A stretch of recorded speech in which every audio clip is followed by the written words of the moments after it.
الشخص اللي اصبح من اسرى اثرياء اوروبا باكتشافه اللي قتل الملايين. تخيل معايا كده انك تيجي في يوم تمسك ورق الجرايد تقرا خبر وفاتك وتشوف اسمك ووشك وحياتك بالكامل تم اختصارها بكلمتين بس الصدمة اللي انت بتقراه هو مش ذكرى لانجازاتك، بل احتفال العالم كله بوفاتك بعنوان وفاة تاجر الموت. وهنا بيكون عندك خيارين، اما انك تموت كوحش بشري زي ما العالم وصفك، او تعيد كتابة نهايتك. وده نفس الشيء اللي حصل مع ألفريد نوبل، صانع الديناميت، اختراع اللي عمل دمار لا يوصف في جميع انحاء العالم، والاختراع اللي حاول يهرب منه من خلال انشاء جائزة نوبل اللي بتحتفل بالسلام والاكتشافات العلمية. واللي بيصير سؤال مهم، وهو هل فعلا ألفريد حس بالذنب بسبب ضحايا اختراعه؟ أو إن هو رجل أعمال طماع كان بيحاول ينظف تاريخ حياته قبل ما يموت؟ ألفريد برنارد نوبل اتولد سنة 1883 في عاصمة السويد في ستوكهولم، وكان واحد من 8 أطفال لإيمانويل وألدريان نوبل.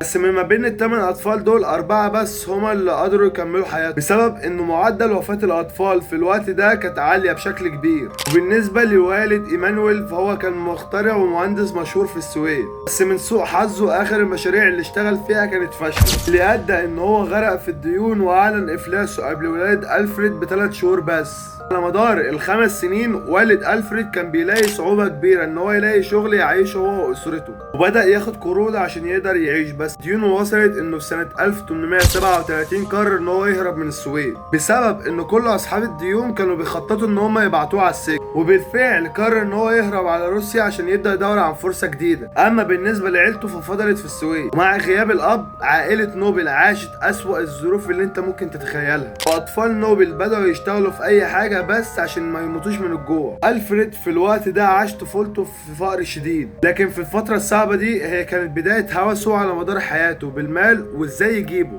حسن حظه الظروف بدأت تبقى أحسن سنة 1842 بسبب إن الأب إيمانويل لقى فرصة جديدة حققت له ثروة ممتازة، هي إنه بدأ يصنع كاوتش عربيات اللي بتجرها الخيول. بعد النجاح ده قرر على طول إن هو يجيب عيلته من السويد ويخلصهم من الفقر اللي هم عايشين فيه. الأوضاع بدأت تتحسن أكتر بعد ما راحوا روسيا. إيمانويل بدأ يوسع أعماله ويصنع حاجات جديدة زي التدفئة المركزية للبيوت والقصور. اخترع آلة جديدة بتسجل إنتاج الألواح الخشبية، والارباح من الاختراعات دي كانت اكتر من كفايه ان هي تخلي عائله نوبل تعيش حياه كريمه. وفي البدايه الاب قرر ان هو يدي عياله اعلى درجات من التعليم. اكتر الشخص استفاد من الحوار ده كله هو ألفريد، انه كان من صغر سنه كان عنده اهتمام كبير قوي بالقراءه من وهو عنده 3 سنين، وشغفه بالتعليم استمر وزاد اكتر لما وصل لفتره المراهقه اللي فيها قرر ان هو يتوجه لباريس عشان يدرس الكيمياء بمستوى اعلى. وبسنه 1850 ألفريد نوبل وصل لمدينه باريس وهو عنده 17 سنه،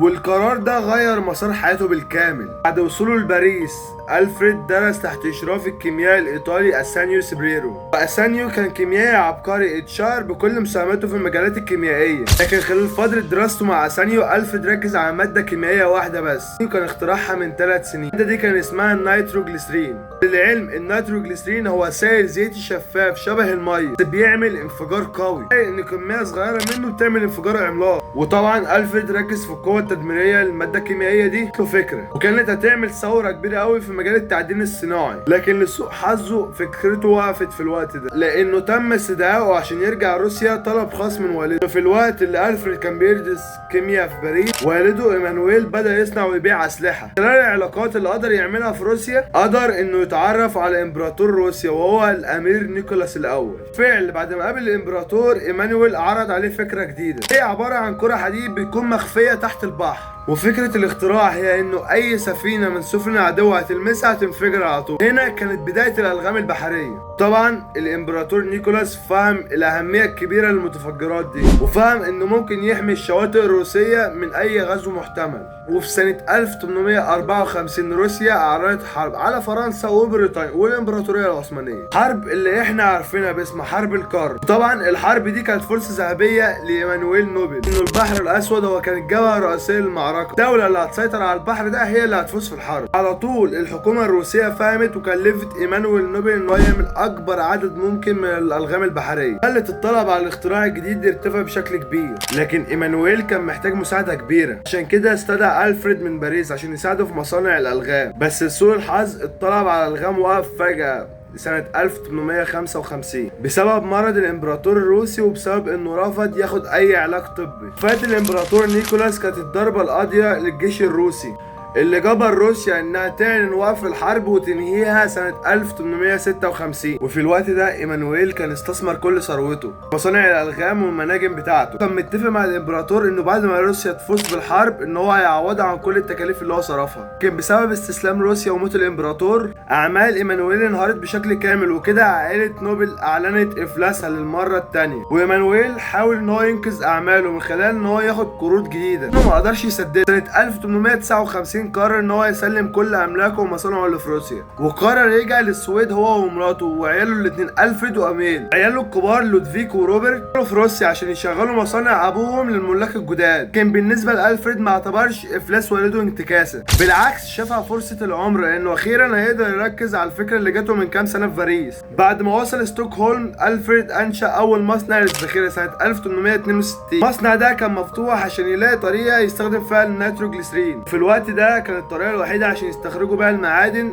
كانت عن طريق البودره السوداء احنا عارفينها باسم البارود. البارود ده كان له عيوب كتيره، زي انه ما كانش مستقر وبالاخص في المناطق الضيقه في المناجم، لانه اي شراره صغيره او حادثه ممكن تؤدي الى انفجار كبير قوي هيقتل كل عمال المناجم. بالاضافه ان قوه البارود كانت محدوده كتير، عشان كنت تفتت صخره كبيره نسبيا فانت كنت بتحتاج كميه كبيره قوي من البارود. خلي الطريقه دي مش فعاله دايما ومكلفه بشكل كبير. العالم كان بحاجه كبيره قوي البديل افضل من البارود، وهنا الفريد قرر ان هو يقدم حل للعالم. طيب هم ليه ما استخدموش النيتروجليسرين بشكل مباشر؟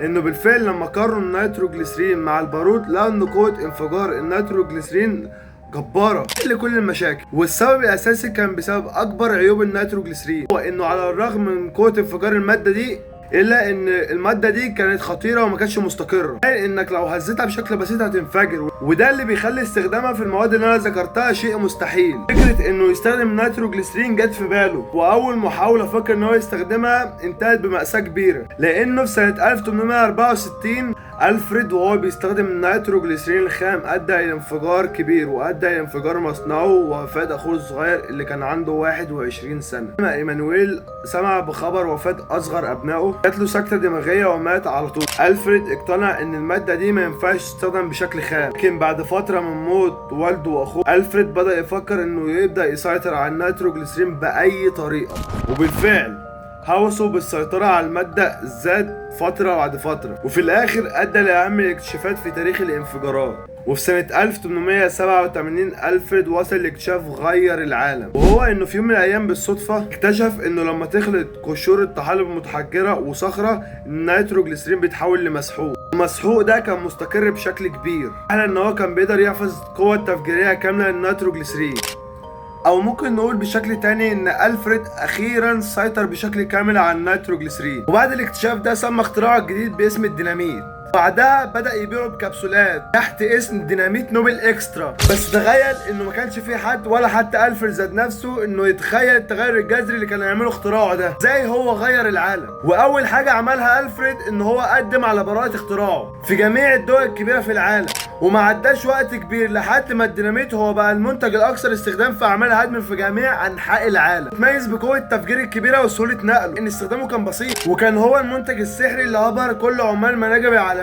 المعروف على مر التاريخ انه مهما كان المنتج او الاختراع ده انساني، البشر هيلاقوا له اسوأ الطرق عشان يستخدموه، وده اللي حصل فعلا. وما عداش وقت طويل لحد ما بقى الديناميت هو اهتمام لكل الدول، وبقى اكبر واهم زبون للديناميت هو الجيش. الكبسولات دي كانت معموله لاعمال الهدم والبناء، وولد عشان تبقى هي الخيار المثالي للحرب. العالم بدات تشتري كميات كبيره قوي من الديناميت، وبدات تستخدمها في الالغام الارضيه والتوربيدات، حتى انهم اخترعوا مدافع جديده للديناميت. كده بقى الديناميت عنصر اساسي في الحرب. طبعا مع مرور الوقت اخوات الفريد الكبار كانوا بيشغلوا مصانع ابوهم، وبعد ما عرفوا اختراع اخوهم شاركوه عشان يعملوا شركه برونوبل للنفط. وتخيل ان اختراع الفريد عمل دور كبير قوي عشان ينجح الشركه دي، ان شركه برونوبل بدات انها تهد الجبال عشان تمهد الطريق عشان تعمل خط سكه حديد. وتخيل انه خلال 5 سنين شركه برونوبل اصبحت واحده من اكبر شركات النفط في العالم، ادى ان الاخوه نوبل حققوا ارباح هستيريه. طبعا اللي خد الثروه دي هو الفريد بسبب الديناميت اللي هو كان عامله، وشركه النفط قرر يعمل فيها مصانع الاسلحه في في جميع دول العالم، وما عداش وقت كبير لحد ما بقى ألفريد نوبل هو اكبر صانع منتجات للحرب. وبشكل مفاجئ حصلت مأساة جديدة ادت لفضيحة كبيرة غيرت تفكير ألفريد بالكامل. عشان تفهم السبب الاساسي لتغيير تفكير ألفريد، في سنة 1888 وألفريد لودفيج كان بيعاني من مشاكل صحية بسبب المشاكل دي. لكن لما انتشر خبر وفاته، واحدة من اكبر المجلات الفرنسية غلطت وكتبت ان ألفريد هو اللي مات. كان معايا كده ان هو شاف خبر وفاته وهو عايش. وطبعا ألفريد مسك الجرايد وقرا خبر موته، انصدم لانه بالرغم من الانجازات اللي هو كان عاملها، العنوان الرئيسي للخبر كان هو وفاة تاجر الموت.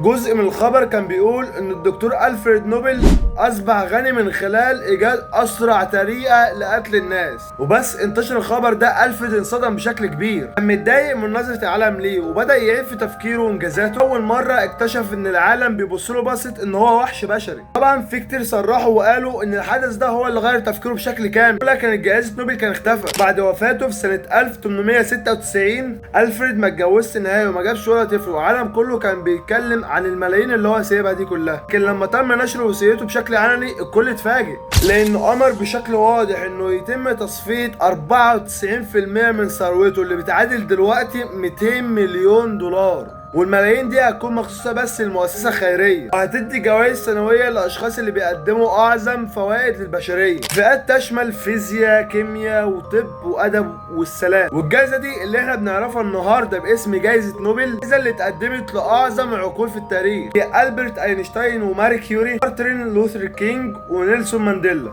لكن الاهم من اللي انا قلته ده كله هو ان الجائزه دي غيرت من ورث ألفريد نوبل. لحد النهارده كل الناس عارفين ان هو مؤسس جائزه نوبل، بس قليل جدا اللي يعرفوا قصته حقيقيه وسمعته اللي كانت عباره عن ان هو رجل حرب طماع. انت ركزت على قصه ألفريد هتلاقي ان قصته عامله شبه قصه عالم عبقري تاني استخدم عبقريته دي ان هو عمل اخطر سلاح في التاريخ، تسميته بالقنبله الذريه، هو اوبنهايمر. واللي زي اوبنهايمر هي ابتكارات نوبل غيرت شكل الحروب في العالم وتطوير المتفجرات، غيرت ساحه المعارك للابد. لكن ما بين الشخصيتين دول في فرق كبير، وهو ان اوبنهايمر عمل قنبله ذريه عشان تنهي الحرب العالميه الثانيه، امريكا تسبق هتلر بالاختراع المدمر ده. بالنسبه لألفريد فكل اللي عمله كان بس عشان المال والثروه. واللي بيثير سؤال مهم جدا عن حياته وانجازاته، هو هل فعلا ألفريد انشا جائزه نوبل عشان هو حس بالذنب ما قرأ جنازته على الجريدة، او ان هو كان رجل اعمال طماع قرر يعيد كتابة حياته ويغير كتب التاريخ؟ قصة ألفريد بتثبت انه في اوقات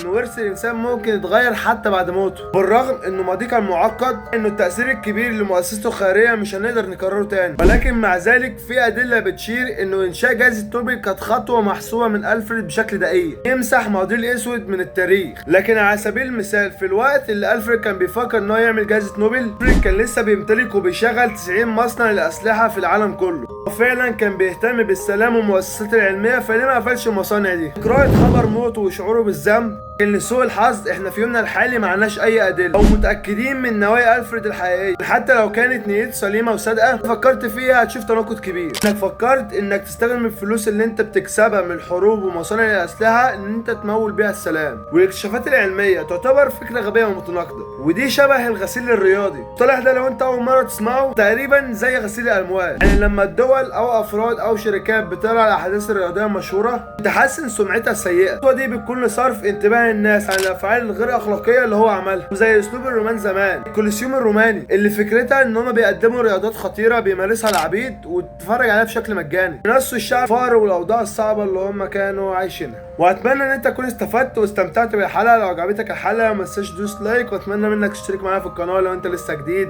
وما تنساش ما خافيه كان اعظم، وبيس يا صاحبي.